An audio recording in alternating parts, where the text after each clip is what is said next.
కాపులను BC జాబితాలో కలపాలన్న డిమాండ్ను వ్యతిరేకిస్తూ ఈ రోజు ఏపీలోని 13 జిల్లాల కలెక్టరేట్లను ముట్టడించాలని బీసీ సంఘాలు నిర్ణయించాయి. త్వరలోనే విజయవాడ, ఏలూరు, రాజమండ్రిలలో లక్షలాది మందితో బహిరంగ సభలు నిర్వహించి బీసీల సత్తా చాటుతామని ప్రకటించాయి. అన్ని పార్టీలు రాజకీయ లబ్ధి కోసం కాపులను బీసీ జాబితాలో కలపాలని కోరటం అభ్యంతరకరమని బీసీ సంక్షేమ సంఘం అధ్యక్షుడు ఆర్ కృష్ణయ్య అన్నారు. టీడీపీ, కాంగ్రెస్, వైఎస్ఆర్సీపీలు వాస్తవాలు గ్రహించకుండా కాపుల పక్షాన నిలిచి బీసీల గొంతు కోయాలని కుట్ర పన్నుతున్నారన్నారు. బీసీలకు అన్యాయం జరగకుండా కాపులకు ప్రత్యేక గ్రూపు ద్వారా రిజర్వేషన్లు కల్పిస్తామని సీఎం చంద్రబాబు ప్రకటించడం సరికాదని ఆయన అన్నారు.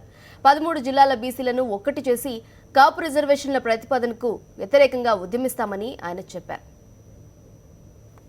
రిజర్వేషన్ల కోసం మాత్రం బీసీలు కలిపితే బీసీలకు నిలువున అన్యాయం జరుగుతుంది. ఎందుకంటే ముఖ్యమంత్రి చంద్రబాబు గారు మాట అంటుండు, బీసీలకు అన్యాయం జరగకుండా కాపులకు కలుపుతామని. కాపులను బీసీలకు అన్యాయం ఎట్లా జరగదు? బీసీ కోట కింద వచ్చేటి అన్ని కూడా కాపులే తీసుకుంటారు. అందుకే బీసీల లోపల చాలా ఆందోళన ఉంది. అందుకే ఈ విషయం లోపల ప్రభుత్వం, రాజకీయ పార్టీలు ఏకపక్షంగా పోయే వైఖరి మార్చుకోవాలి. ఏం రాష్ట్రం వీళ్ళ జాగిరి కాదు, ఆస్తి కాదు. అందరికీ, అన్ని కులాలకు ప్రజాస్వామ్య ఫలాలు అందే వరకు కూడా ఈ పోరాటం కొనసాగుతుంది. అందుకే రేపు ఆంధ్రప్రదేశ్లో ఉన్న అన్ని జిల్లా కలెక్టరేట్లను బీసీలందరూ కూడా ముట్టడించి తమ నిరసన తెలియజేయాలని చెప్పి విజ్ఞప్తి చేస్తున్నాం.